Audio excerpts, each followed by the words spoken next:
નમસ્કાર દર્શક મિત્રો, આપ જોઈ રહ્યા છો સૌરાષ્ટ્ર ધારા ન્યૂઝ। હવે છે અગત્યના સમાચાર। બગસરા શહેરમાં તાલુકા હેલ્થ કચેરી દ્વારા આરોગ્યલક્ષી સેવાઓ વિશે સંવાદ કાર્યક્રમનું આયોજન કરાયું। ગ્રામ્ય વિસ્તારમાં આરોગ્યની પૂરતી સેવાઓ મળે છે કે કેમ તે અંગે સરપંચો સાથે સંવાદ કરવામાં આવ્યો। અમરેલીના બગસરા શહેરમાં સ્વામિનારાયણ મંદિર ખાતે બગસરા તાલુકા હેલ્થ કચેરી દ્વારા સરપંચો સાથે આરોગ્યલક્ષી સેવાઓ કેવી મળે છે તે અંતર્ગત એક સંવાદ કાર્યક્રમનું આયોજન બગસરા પ્રાંત અધિકારી શ્રી કેવી નંદા સાહેબના અધ્યક્ષસ્થાને સંવાદ કાર્યક્રમનું આયોજન કરાયું, જેમાં બગસરા તાલુકાના સરપંચો અને કાર્યકર્તાઓ ઉપસ્થિત રહ્યા।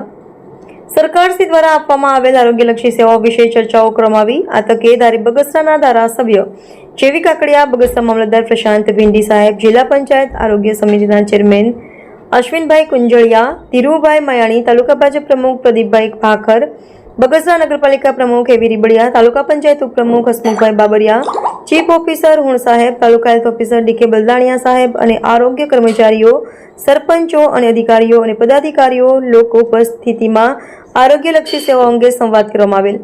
રિપોર્ટર અશોક મોણવર, અમરેલી। આજના તાલુકા જનસંવાદ કાર્યક્રમ અંતર્ગત બગસરા તાલુકાના બગસરા શહેર મુકામે કાર્યક્રમનું આયોજન કરવાનું હતું। તાલુકા કક્ષાએ ટીએચઓ શ્રી તથા તેમની ટીમ દ્વારા આ કાર્યક્રમનું આયોજન કરવાનું હતું। આ કાર્યક્રમના મુખ્ય મુદ્દાઓમાં કુલ 7 મુદ્દાઓ આવરી લેવામાં હતા, જેમાં બાળકો અને માતા મૃત્યુનું પ્રમાણ ઘટાડવું, આ ઉપરાંત માતાનું અને બાળકોનું સ્વાસ્થ્ય, પાણીજન્ય રોગો કઈ રીતના નિવારી શકાય, આ ઉપરાંત ખાસ તો હાલના સમયમાં ખૂબ અગત્યનો મુદ્દો કહી શકાય એવો માનસિક સ્વાસ્થ્ય એટલે કે મેન્ટલ હેલ્થ, જે આત્મહત્યાનું પ્રમાણ દિવસે દિવસે વધી રહ્યું છે એમાં કઈ રીતના નિવારી શકાય એ બાબતની આજે જનસંવાદ કરવામાં આવ્યો હતો, જેની અંદર બગસરા તાલુકાના તમામ ગામોના સરપંચશ્રીઓ, તમામ પ્રતિનિધિઓ, આ વિધાનસભાના ધારાસભ્ય શ્રી જેવી કાકડિયા ઉપલબ્ધ હાજર રહ્યા હતા। આ ઉપરાંત તાલુકા કક્ષાના તમામ આગેવાનો હાજર રહી અને જનસંવાદ કરેલો હતો અને વિવિધ સમસ્યાઓ છે એની નોંધ કરેલી હતી। આ ઉપરાંત આપણે એટલે કે સરપંચશ્રી અથવા તો પદાધિકારી દ્વારા કઈ રીતના આરોગ્યની સુવિધાઓ છે એમાં મદદરૂપ થઈ શકાય એ બાબતની પણ એક ચર્ચા કરવામાં હતી। આ રીતના તાલુકાના તમામ અલગ અલગ ગ્રામના પ્રતિનિધિઓ સાથે તાલુકાની હેલ્થ ટીમ સાથે રહી અને જનસંવાદ કાર્યક્રમ કરવામાં આવ્યો।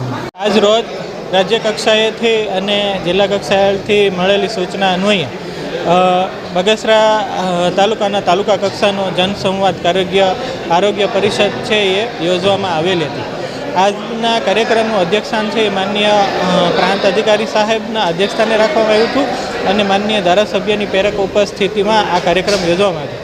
આ કાર્યક્રમ છે એ સરકારશ્રીએ લોક ભાગીદારીથી આરોગ્યની સેવાઓ છે જે સારી રીતે અપાય છે અને એના અનુસંધાને જે આઉટકમ આવે છે એમાં સરકારશ્રી દ્વારા નીતિ આયોગના 11 ઇન્ડિકેટરો નક્કી કરેલા છે। એમાંના કેટલાક ઇન્ડિકેટરો માટે સરકાર છે એ ખૂબ ચિંતિત છે અને અન્ય રાજ્યોની સરખામણીએ ગુજરાત રાજ્યના આ આરોગ્યના ઇન્ડિકેટરો કઈ રીતે સુધરી શકે એના માટે થઈ અને આરોગ્યના સાથે જે તે વિસ્તારના લોક ભાગીદારીથી એ ઇન્ડિકેટરો કઈ રીતે સુધારી શકાય તેના અનુસંધાને આ કાર્યક્રમ કરવામાં આવ્યો હતો। અલગ અલગ રીતે એના સંવાદો લેવામાં આવ્યા અને સરપંચશ્રીઓની રજૂઆતો છે તે પણ લેવામાં આવી, એનું નિરાકરણ કરવામાં આવશે, એનું રેકોર્ડમાં પ્રોસિડિંગ સાથે તેઓની અમલીકરણ પણ થશે અને જેની જે જવાબદારી થતી હોય તો જે તે જવાબદાર અધિકારી અને કર્મચારી છે તેની જવાબદારી પણ ફિક્સ કરીને એ નિભાવશે અને એના અનુસંધાને માતાનું આરોગ્ય સારું રહે, બાળકનું આરોગ્ય સારું રહે અને માતા, બાળકો અને કિશોર અવસ્થાના કિશોર કિશોરીઓ છે એનું પોષણ અને એનું લોહીનું પ્રમાણ છે એ એના શરીરની અંદર સારું રહે અને આ ઇન્ડિકેટર છે એ ઉત્તરોત્તર સુધરતા રહેલા છે।